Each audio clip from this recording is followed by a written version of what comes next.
पर डिपेंड करता है। जहाँ NO यूज कर रहे हैं कैटेलिस्ट के रूप में उसको लेड चैम्बर्स बोलिए, और जहाँ V2O5 यूज कर रहे हैं कैटेलिस्ट के रूप में उसको आप कॉन्टैक्ट प्रोसेस बोलिए।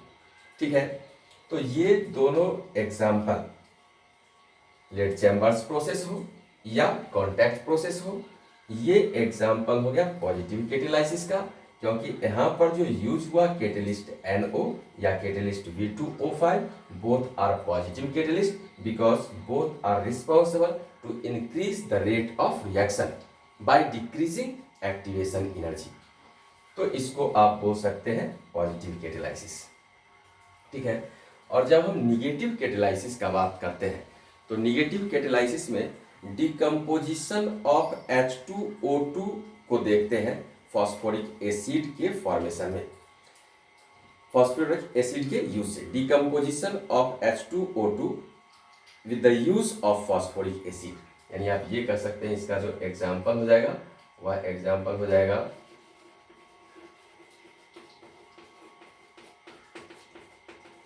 decomposition of H2O2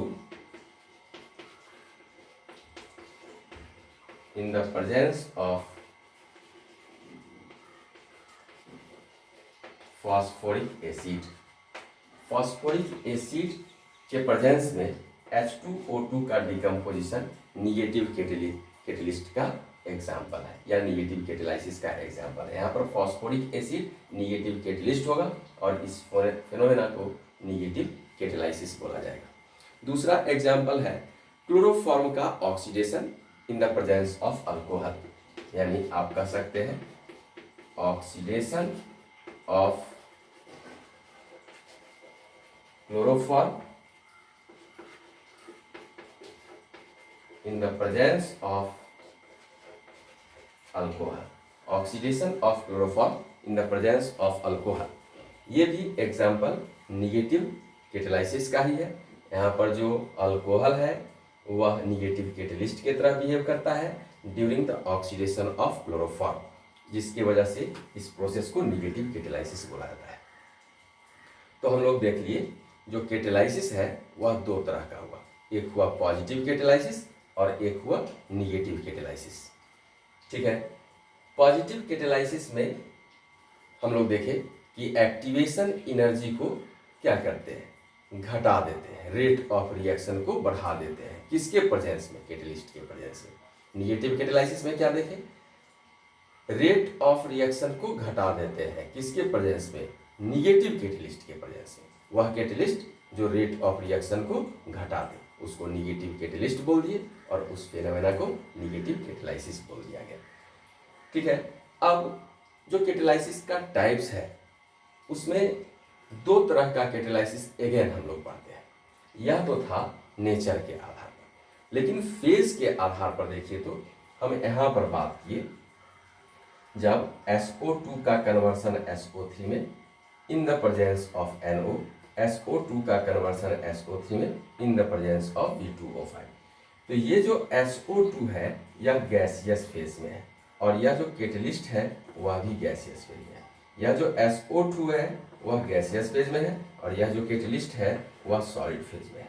तो इसके आधार पर ये जो कैटेलाइसिस है पॉजिटिव कैटेलाइसिस ही है, लेकिन दोनों दो बात है। एक, जहाँ पर जो रिएक्टेंट है उसके फेज के समान ही कैटेलिस्ट का भी फेज है, और एक जो रिएक्टेंट है उसके फेज से डिफरेंट कैटेलिस्ट का फेज है। तो इसको आप बोल देते हैं होमोजेनस कैटेलाइसिस, जहाँ पर फेज समान हो जाए, और इसको आप बोल देते हैं हेट्रोजेनस कैटेलाइसिस, जहाँ पर फेज डिफरेंट हो जाए। तो on the basis of phase of reactant and catalyst there are two types of catalysis, one is homogeneous catalysis and another is heterogeneous catalysis। homogeneous catalysis and heterogeneous catalysis may be positive or negative। positive catalysis and negative catalysis based on the rate of reaction, and homogeneous catalysis and heterogeneous catalysis based on the phase of reactant and catalyst. तो हम ये कहना चाह रहे हैं कि जो homogeneous catalysis होगा उसमें रिएक्टेंट का फेज कैटेलिस्ट के फेज के समान होगा, वह होमोजेनस कैटेलाइसिस पॉजिटिव कैटेलाइसिस भी हो सकता है, निगेटिव कैटेलाइसिस भी हो सकता है।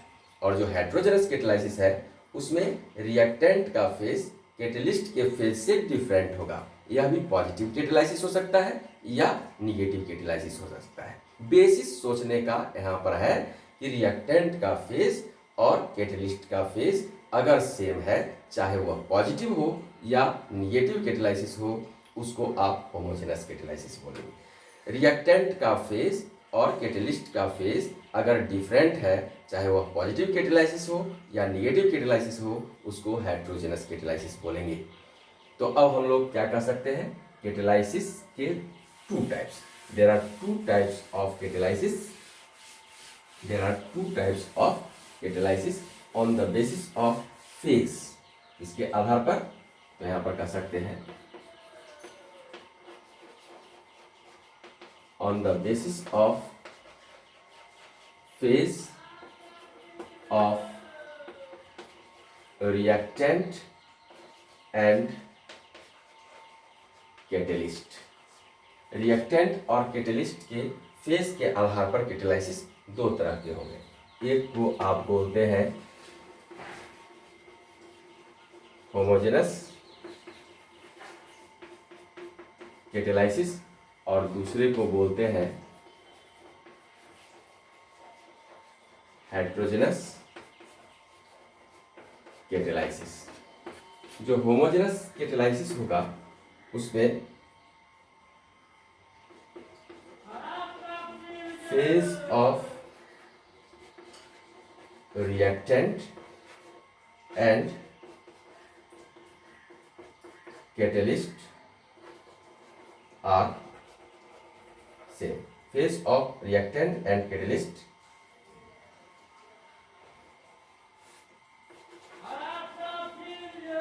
become same। जो फेज होगा वह क्या हो जाएगा, सेम हो जाएगा। और जो हेट्रोजेनस कैटेलाइसिस होगा उसमें phase of reactant and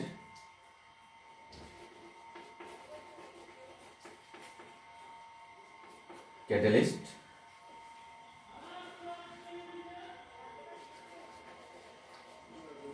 becomes different।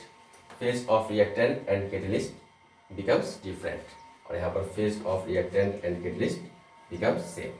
ये हो गया homogeneous catalysis and heterogeneous catalysis.